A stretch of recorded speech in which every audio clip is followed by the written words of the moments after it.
Hallo Freunde der analogen Unterhaltung und willkommen zurück hier im Livestream von der Spiel 2016 und wir haben einen neuen Gast hier von AEG. Es geht um eine Neuheit, die es bei euch am Stand gibt, die es aber auch bei Pegasus in der deutschen Version jetzt auf der Spiel erhältlich sein wird. Die Rede ist von Mystic Vale. Hi. Hi. Nice to meet you. Nice to meet you. Yeah. Okay, you brought us Mystic Vale. One thing, there's already an expansion, so people who have correct. Mystic Vale and already know, yeah, there's the first expansion available only in English.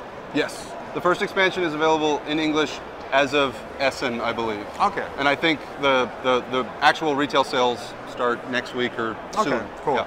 And the game we're talking about is Mystic Vale, a card crafting system game. The Correct. first card crafting system game. Okay. Yeah. Tell me, what is it about? Yeah, so the original idea for the game, right, came from, I was thinking no game has ever used card sleeves as a essential component in a game, right? So I thought, okay, so what would a game like that look like? So everyone in the game, it's going to feel most like a deck builder, right? Everyone in the game has a deck of cards, but that deck is completely sleeved at the beginning of the game. All the cards have to be in sleeves. The game won't work without it, right? And over the course of the game, you'll note some cards are actually completely blank. Some cards are, should I be showing this to? Yeah, we'll get it here. Yeah, some cards are like a third filled in, right? In different spots on the card are filled in, right? And over the course of the game, rather than buying cards and adding them to your deck, you're going to be buying what we call advancements, which are these 2/3 transparent cards. Up, middle, or down. Exactly, and then adding them to the cards, like so. So the blank card is So now now a this card card with an has effect. effects, right? I can add things to existing cards as long as I don't cover an effect. Okay. So that would be allowed, right? And of course, certain powers are going to combo with other powers, right? So you can make really powerful A lot of the cards. strategy is in planning and preparing so that you can build cards that will score you a lot of points by the end of the game. So you don't add new cards, you start with a complete deck. Right. You'll have 20. You have a 20 card deck at the beginning of the game. You'll have a 20 card deck through the end of the game. Right. Now the cards, of course, in that deck will be completely different by the end of the game. Right. That's the main aspect. There's a bit of a sort of set collection goal sort of thing you're going for. So these are almost, you can think of these cards, these are called the Vale cards. They're sort of like goal cards. You're not going to get too many at the beginning of the game. You might pick up a few mid-game and some more expensive ones by the end. And those are either worth a lot of points at the end of the game or will give you some sort of ongoing power. Okay. So you just, and the game ends when right. So there'll be a whole bunch of points. It's based on the number of players that you set to the side.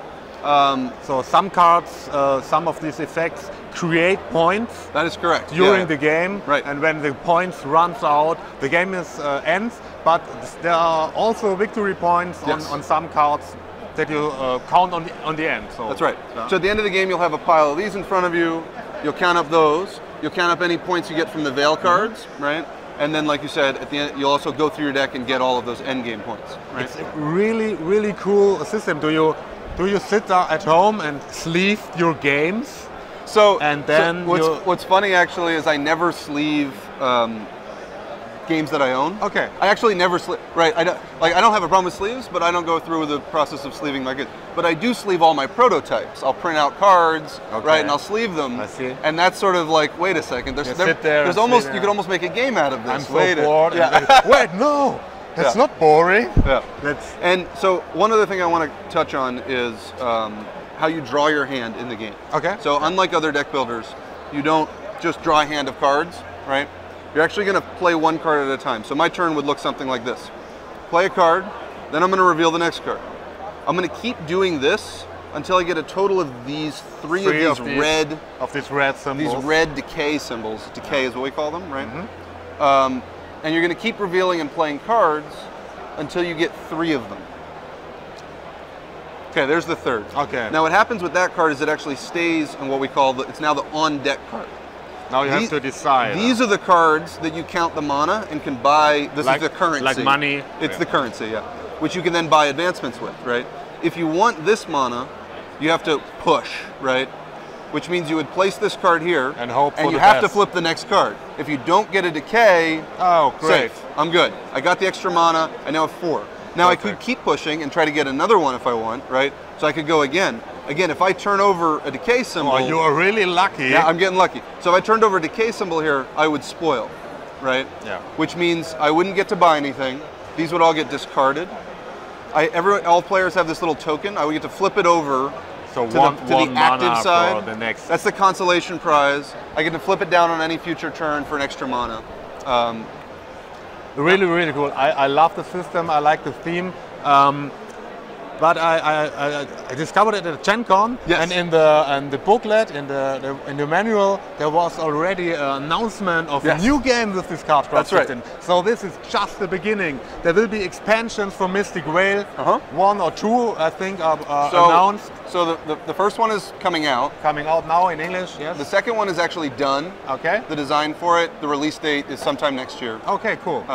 Unknown. And the third the one new- is, and the and the third third expansion one? is in the works. And a new card crafting game. So the other card crafting game mentioned in the rulebook is Edge of Darkness. Yes. Which I actually sold to AEG before I sold Mystic Vale to them. Okay, cool. And then and Edge of Darkness is a bigger, more complicated game. And they said, well, how about a lighter That's game that uses cool. that same mechanic, but it's very simple, it's easier to teach. to let the and I people said, know how this new Oh, that's mechanic right. works, Right. and then the real heavy stuff. Or Mystic Vale is a medium, I would say medium Okay, heavy yeah. game. Cool. Yeah. Or I should say, it's not Mystic Vale. Edge of Darkness is a medium heavy game. Okay, yeah. Yeah. Yeah, thank you very, very much. Really cool. I love the system. I love the idea Awesome. behind it. Yeah, I'm very excited what will come Thanks. next with this stuff. Me too. Thanks for showing up. Thanks a lot. Sorry for my bad English. No worries. tired. Sorry for not speaking German. No problem.